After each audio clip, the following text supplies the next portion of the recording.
Right, so this is a story I wasn't too sure about covering previously. I've seen it going around for a few days. Surely it was a conspiracy theory, though. Surely this isn't possible. Surely there are checks to ensure this kind of thing cannot happen. But the ramifications for the legitimacy of the general election just gone, if the limited company that passes itself off as a political party called Reform UK did indeed put up candidates that didn't actually exist, are huge. Not just in votes lost by other parties, but it would be defrauding the electorate, wouldn't it? Delivering a result that is false. And of course, numbers of votes dictates how much short money a party gets. And it is in this regard, along with a few other instances, that it has been posited to me that Reform UK were a gimmick to actually help win the election for Keir Starmer. But not only are the allegations of defrauding the election not going away, at least one Reform UK figure appears to have even admitted to it. Right, so this is a topic of conversation in some social media circles that at first I freely admit to just dismissing. Surely this is something that can't happen. It can't be possible that you can just put up for election somebody that doesn't actually exist. We have voter ID these days, don't we? Surely candidates have to prove their identity as well. Well, apparently not. Now, this is a story that's been rumbling on since before polling day, actually. Byline Times put out an article the day before talking about how some Reform UK candidates have not been seen at hustings, not been seen campaigning. Focus point of their investigation at that point was the local candidate for Byline's reporter Josiah Mortimer, a chap called Mark Matlock, whose poster looked suspiciously AI generated. You know, as it happens, Mark Matlock was an entirely real person. He's an antiques dealer from Guernsey, apparently. He was missing from the campaign trail, having been hospitalised with pneumonia, which is entirely practical reason to be missing, of course. And when I read that, I thought, well, that's that business solved then. Something and nothing story. It's still going on. It may not be as simple as that. Matlock was just one of several examples of invisible candidates who appear potentially to not be real.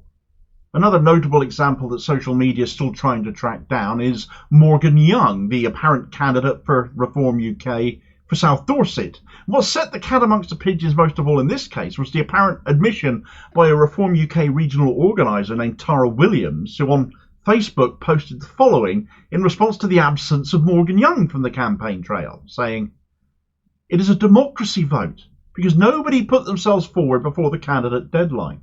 If Reform get in, then a local person will be chosen as MP for South Dorset. It is well worth voting for Reform UK in the general election, as the more votes they get countrywide, the more percentage of votes they achieve. As you will be aware, a cornerstone of Reform's contract is to introduce PR. Think of this as a practice run for PR, and vote for the party, not the name."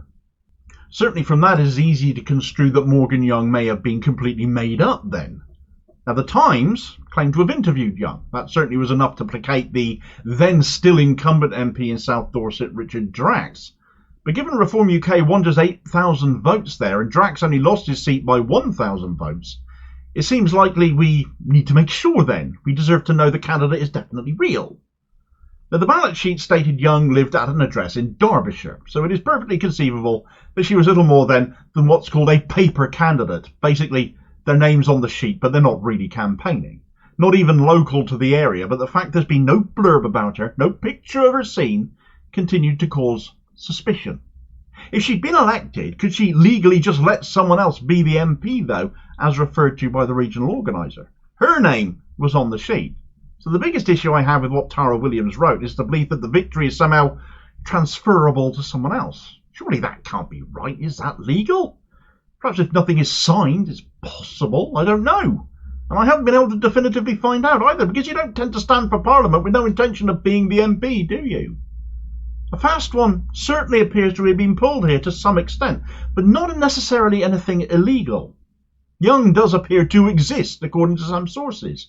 Just would be nice for such things to not be a material concern for voters, such as if a candidate they are voting for is actually a real person and has to prove that ahead of time. We all have to prove we're the right person when we go to vote, after all. That said, a delegated nominating officer will have had to have signed off on the candidacy. So if there is anything illegal to do with any of this business of potential false candidates that has been committed, it would be people such as that who would have committed the crime. Byline Times claim, as of a couple of days ago, to have 80 such cases of ostensibly paper candidates now attached to Reform UK.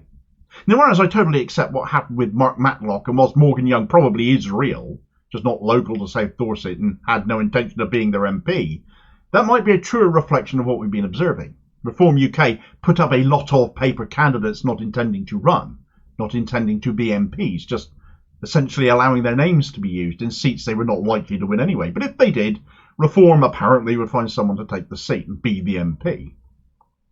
By standing as many people as possible, though, they garnered as many votes as possible, gaining as much short money as possible, gaining as much vote percentage as far as the national vote went.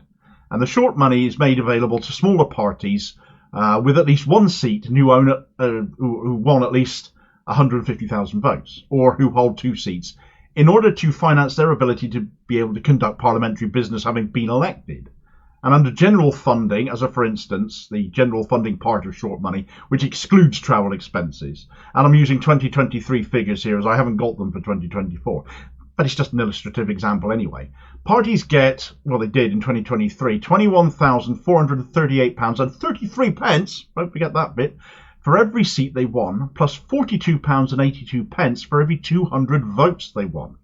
This is one big reason to vote for a smaller party, even if you don't think they'll win the seat. They will get more money. But on the basis of these figures, if we translate them to how things worked out for Reform in this election, Reform got 5 MPs, and having stood 609 candidates, on paper at least, they managed to win 4,072,947 votes, which hands them more than, combined, £979,000 in short money. But how much of that was voters voting for someone who, actually, if they'd won, wouldn't have been their MP, which is the implication.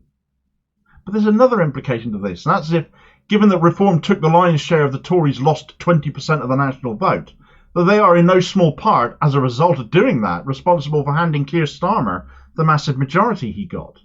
Labour's vote share barely moved, and certainly I'm not saying it's not great that the Tories are out, and it actually is great the Tories are out, and it's great to have seen them hammered as hard as they were. But if I were in Labour and knowing most Tories would never vote Labour in a million years, what a fantastic plot it would be to big up Reform, do a deal with them to help get Labour in by cutting the legs out from under the Tories electorally by attracting all the Tory votes that Labour were never going to win. 609 Reform candidates, and a significant chunk of that, if Byline's ongoing investigation is anything to go by, were people who were completely invisible, and possibly for good reason. They may well have come from anywhere, and perhaps in some cases may not even exist. Their investigation into that side of things is continuing. As mad an idea as this might sound, and I'm sure there will be some of you thinking at this point, Damo, you've peaked in your disdain for everything Starmer, but hear me out. There's other things we can point to which have never made sense, never added up, but which do lend themselves now to this kind of thinking. See, let's imagine for a minute that a conversation went down between Nigel Farage and Labour to edge the Tories out. Going hard on immigration, we saw Labour doing that. Bashing Bangladeshis as scapegoats for migrants. We said at the time, Labour figures, not least Starmer himself, were doing this. That this was pure Reform UK stuff. But how could they possibly sweeten any would-be deal for Farage to work with them? Well, they could always give him a clear shot at winning his seat, couldn't they? And oh look, they did that. Farage had already picked his seat well in Clacton for his 8th attempt to become an MP, that constituency having previously voted UKIP.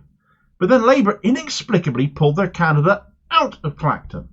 Jovan owusu-nepaul, who wasn't likely to win, admittedly, but he would have been taking votes, and with his colourful fashion sense, he was nonetheless a very popular figure locally when he was out campaigning. And a campaign trail clash between him and Farage saw the guy go viral on social media, all of a sudden eclipsing posts even by Keir Starmer. And this was never going to help Farage either, was it? Nowhere else in the country did Labour pull a candidate, but owusu-nepaul was uniquely pulled out of Clacton following that and redeployed elsewhere to try and shore up the vote of vulnerable MPs, we were told, who were deemed a risk. We were also told that Starmer and co were jealous of the attention he was getting. He was packed off to the West Midlands, allegedly in tears that his campaign was brought to a sudden screeching halt for the sake of what was ostensibly just one more body leafleting in the Midlands, and told not to return to Clacton. The local Labour Party didn't say that, though. They were incensed that of all people, Labour were not going to put up a fight against Nigel Farage. They were more into fighting the Greens than the Reform Party leader. Perhaps that was the prize for services rendered, though. It's never had a reasonable, good explanation as to why that is the only seat Labour pulled their candidate out of, and it happened to be versus Nigel Farage. If there's any ring of truth to any of this kind of thinking, and I'm not claiming there definitely is, it's just a train of thought. Labour have a majority built on sand that likely isn't going to last. Farage will be surprised if he lasts a full term because, well, they'll get bored of having to work for a living. Without him, reform have no legs, because we've seen that before with UKIP. We saw it since with the Brexit Party that later became Reform UK Limited.